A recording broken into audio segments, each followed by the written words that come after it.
Hello friends, welcome back to my channel. तो आज के इस वीडियो में मैं आपको एक्सप्लेन करने वाली हूँ 2012 में रिलीज हुई मूवी काकस्पर्श।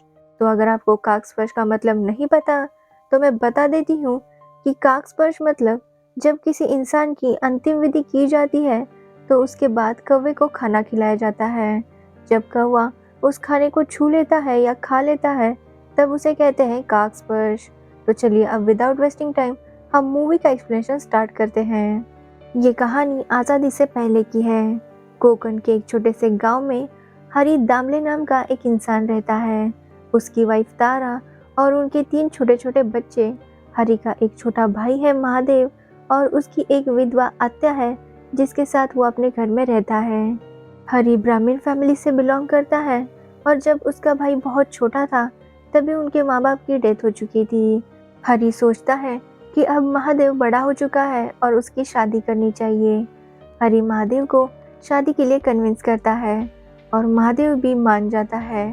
वो महादेव के लिए लड़की देखने के लिए पड़ोस के गांव में जाते हैं। वहां पर महादेव को वो लड़की बहुत पसंद आती है जिसका नाम था दुर्गा। लेकिन महादेव से ज़्यादा वो लड़की हरी को पसंद आई थी। तो वही दुर्गा को भी लगा था कि हरी ही उसका होने वाला पति है। लेकिन उनके जाने के बाद दुर्गा के घर वाले उसे समझाते हैं कि हरि उसका होने वाला देवर है और महादेव उसका पति। कुछ दिनों बाद महादेव और दुर्गा की शादी हो जाती है। शादी के बाद दुर्गा का नाम उमा रख दिया जाता है। उमा अभी बहुत छोटी है और जब उसके पीरियड स्टार्ट होंगे तब वो और महादेव अपनी मैरिड लाइफ शुरू कर सकते हैं। इसलिए महादेव अपनी आगे की पढ़ाई कंप्लीट करने के लिए मुंबई चला जाता है। वैसे महादेव का मन बिल्कुल भी नहीं था कि वो उमा को छोड़कर जाए। महादेव के जाने के बाद उमा हरि के बच्चों के साथ टाइम स्पेंड करने लगती है। वो उसकी बेटियों को कहानी सुनाती और घर के सारे कामों में हाथ बटाती। कुछ वक्त ऐसे ही गुजर जाता है और उमा के पीरियड स्टार्ट हो जाते हैं, जिसके बाद उमा का एक बहुत बड़ा फंक्शन होता है। तो वही हरि महादेव को घर वापस बुला लेता है। महादेव जब आ रहा था तब उसकी तबीयत खराब हो गई थी। जब वो घर आता है तब उसे बहुत ज़्यादा बुखार था। हरि महादेव से कहता है कि अगर उसकी तबीयत ठीक नहीं है तो वो बाकी के फंक्शंस बाद में करेंगे। लेकिन महादेव उसे कहता है कि उसे कोई भी प्रॉब्लम नहीं है। जिसके बाद उनके सारे फंक्शंस हो जाते हैं और अब महादेव और उमा की सुहागरात थी।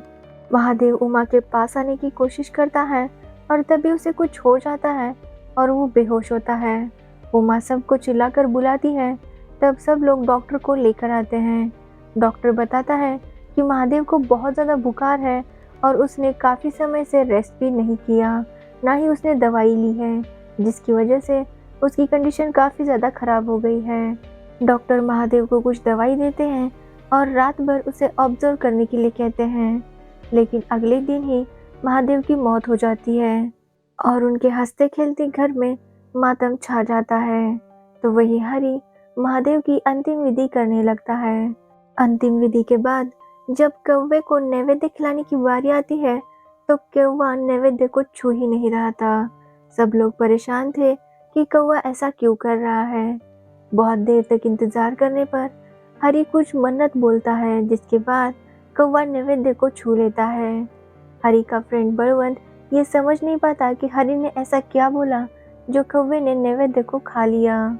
हरि जब अंतिम विधि से घर आता है तो देखता है उसकी बुआ ने एक नाई को बुलाया है ताकि वो उमा के बाल काट सके। तब उस जमाने में विधवाओं को बाल रखना अलाउ नहीं था, लेकिन हरि उन पर गुस्सा होता है और उस नाई को वहां से भगा देता है।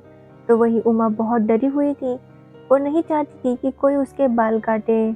हरि की इस फैसले की वजह से गांव के लोग हरि पर गुस्सा थे। उनका कहना था कि हरि उनकी परंपराएं तोड़ रहा है। उनमें से एक आदमी था उपाध्याय, जो हरि को तंग करने का एक मौका नहीं छोड़ता था। वो गांव वालों को हरि के खिलाफ भड़का रहा था। हरि की वाइफ और बुआ समझ नहीं पा रहे थे कि हरि ऐसा क्यों कर रहा है।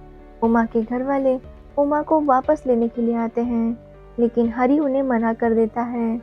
उमा के पापा कहते हैं कि वो कुछ दिनों के लिए तो उमा को अपने साथ लेकर जाए, लेकिन हरि उन्हें उमा को ले जाने के लिए अलाउ नहीं करता। वो उनसे कहता है कि वो यहाँ आकर रह सकते हैं, लेकिन वो उमा को कहीं भी नहीं भेजेगा। और उमा भी उसके पापा के साथ जाने से मना करती है। अब ऐसे ही दिन बीतते हैं और उमा को सफ़ेद कपड़े पहनकर एकदम सीधा-सादा जीवन बिताना पड़ रहा था। ऐसे ही कुछ टाइम बीत जाता है और हरी के बच्चे बड़े हो जाते हैं और साथ में उमा भी। लेकिन अब हरी की वाइफ तारा की तबीयत बिगड़ने लगी थी। उसे कुछ बीमारी हो गई थी, इसलिए डॉक्टर उन्हें सजेस्ट करता है कि वो तारा को बेड रेस्ट ही करने दे। तारा को नीचे उतरना बिल्कुल भी अलाउ नहीं था, लेकिन तारा के मन में हमेशा ये डर लगा रहता कि उसकी बीमारी की वजह से हरी उसे धोखा ना दे दे। उसे हमेशा डर रहता कि उमा और हरी का शायद चक्कर चल रहा है। तारा को बेड से उतरना अलाउ नहीं था, लेकिन फिर भी वो एक दिन हरी को देखने के लिए आती है।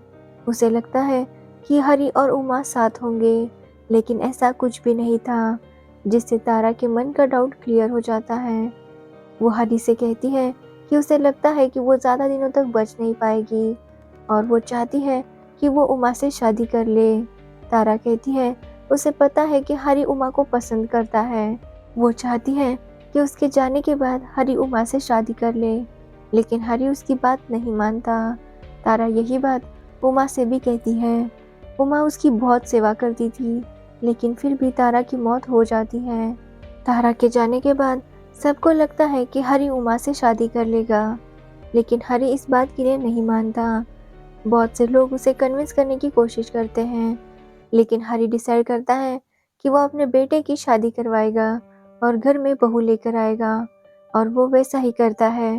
वो अपने बेटे संकर्षण की शादी करवा देता है। हरी की बेटियों की भी शादी हो गई थी। जब उसका बेटा और बहू बेडरूम में थे, तब उमा उनकी बातें सुनने की कोशिश करती है। उसे जानना था कि पति पत्नी के बीच में होता क्या है। जब वो ये देख रही थी, तभी वहाँ पर हरी आ जाता है और उमा को ऐसा देख के वो उस पर बहुत ज़्यादा गुस्सा हो जाता है और उमा से कहता है कि आज के बाद वो उसके नज़रों के सामने कभी भी ना आए, जिससे उमा बहुत दुखी हो जाती है और बहुत रोने लगती है। अब हरी ने उमा से बात करना भी बंद कर दिया था, जिसकी वजह से उमा बहुत ही परेशान थी। वो समझ नहीं पा रही थी कि क्या उसने इतनी बड़ी गलती की है कि हरी उसे ऐसी सज़ा दे रहा है। अब विधवाओं का पुनर्विवाह करना अलाउ था। घर वाले चाहते थे कि उमा की फिर से शादी कर दी जाए, लेकिन हरी सब पर गुस्सा करता है और फिर से इस बारे में बात करने के लिए मना करता है। यहाँ तक कि जब एक आदमी उमा से पानी मांगता है और उमा पानी देने जाती है, तब भी हरी उमा पर गुस्सा होता है। इस बात से सब लोग नाराज़ हो जाते हैं कि हरी उमा के साथ ऐसा क्यों कर रहा है। उमा भी अब बहुत ज़्यादा परेशान हो गई थी, इसलिए वो अब घर के बाहर ही रहने लगी थी, एक कुएं के पास। वो वहीं पर घंटों बैठी रहती और कुछ सोचती। उमा बिल्कुल पागलों की तरह रहने लगी थी। एक दिन हरी की बेटी उमा से बात करने की कोशिश करती है, तो उमा उससे पूछती है कि उसे जानना है कि शादी के बाद पति पत्नी के बीच क्या होता है। उसे पता ही नहीं है कि होता क्या है, लेकिन उसे समझ नहीं आ रहा कि वो क्या फील कर रही है। उसे अजीब सा फील हो रहा है। वो अपने बॉडी पर हमेशा ठंडा पानी डालती है ताकि उसे कुछ सेटिस्फेक्शन फील हो, लेकिन उससे कुछ भी नहीं हो रहा। वो किसी टच को मिस कर रही है। हरी की बेटी को उमा की हालत देखकर बहुत बुरा लगता है। वो अपने पापा से फिर से उमा की शादी की बात करती है, लेकिन हरी उस पर गुस्सा करता है। एक दिन उमा की तबीयत बहुत ज़्यादा बिगड़ जाती है। हरी को पता चलता है कि 3 दिनों से उमा ने ना कुछ खाया है ना कुछ पिया है, जिसकी वजह से उसकी तबीयत खराब हो गई है। उमा किसी की भी बात नहीं सुन रही थी, वो कुछ भी नहीं खा रही थी। हरी का बेटा डिसाइड करता है कि वो उमा को शहर के डॉक्टर के पास लेकर जाएगा, लेकिन हरी इस बात के लिए अलाउ नहीं कर रहा था, लेकिन उसका बेटा उसकी बात नहीं सुनता। तो हरी डिसाइड करता है कि वो खुद ही उमा से बात करेगा। वो उमा को कुछ खाने के लिए कहता है, लेकिन उमा नहीं मान रही थी। तब हरी उसे कहने लगता है कि वो जानता है कि उसके मन में क्या चल रहा है। वो ये भी जानता है कि उमा उसे पसंद करती है और हरी भी कहीं ना कहीं उसे पसंद करता है, लेकिन वो चाहकर भी कुछ नहीं कर सकता। तब वो उमा को सब कुछ बताने लगता है कि जब महादेव की अंतिम विधि की थी, तब कौवा उसके नैवेद्य को छू नहीं रहा था। बहुत देर हो रही थी। सब लोग इंतज़ार कर रहे थे कि कौवा कब नैवेद्य को छुएगा, लेकिन कुछ भी वैसा नहीं हो रहा था। हरि समझ गया था कि महादेव की आत्मा को शांति क्यों नहीं मिल रही। वो परेशान होकर कह देता है कि उमा हमेशा महादेव की ही बनी रहेगी, उसे कोई भी आदमी कभी भी छू नहीं पाएगा। जैसे ही हरि ने ये कहा, कौवे ने नैवेद्य को छू लिया। इसलिए हरि हमेशा उमा के साथ खड़ा रहा, यहाँ तक कि उसने नाई को उमा के बाल भी नहीं काटने दिए ताकि वो उमा को छू ना ले। इस सब की वजह से हरि को लोगों के बहुत सारे ताने सुनने पड़े, लेकिन हरि ने जो महादेव से वादा किया था वो उसे पूरा करना था, इसलिए वो सब कुछ सहता रहा। लेकिन अब उसने डिसाइड कर लिया है कि अगर उसे कोई पाप लगता है तो लगने दे, लेकिन वो उमा को इस हालत में नहीं देख सकता और वो अब उमा से शादी करेगा। उमा जैसे ये सुनती है वो भी बहुत खुश हो जाती है। हरि के घर वाले भी यही चाहते थे। हरि उमा से शादी करने के लिए मंगलसूत्र लेने जाता है और जब वो वापस आता है तब उसे पता चलता है कि उमा की मौत हो चुकी है। हरि समझ नहीं पाता कि ऐसा कैसे हो गया और सब लोग रोने लगते हैं। कुछ साल बाद हरि अपना सब कुछ अपने बच्चों को सौंप कर मुंबई आ जाता है और वहाँ पर वो विधवा औरतों की मदद करने लगता है। हरि उन औरतों को फाइनेंशियल मदद नहीं कर सकता था, लेकिन उन्हें सपोर्ट और हिम्मत दिलाने की पूरी कोशिश करता। एक दिन हरि के पास उसी उपाध्याय नाम के आदमी की पोती आती है जिसके हस्बैंड की डेथ हो चुकी थी। हमेशा उपाध्याय ने हरि को तंग करने की कोशिश की थी, लेकिन फिर भी हरि उसकी पोती की मदद करता है। वो तारा का मंगलसूत्र उसकी पोती को देता है और उसे बेचने के लिए कहता है, जिससे उसे कुछ पैसे मिल जाएंगे और वो अपना काम कुछ देख सकती है।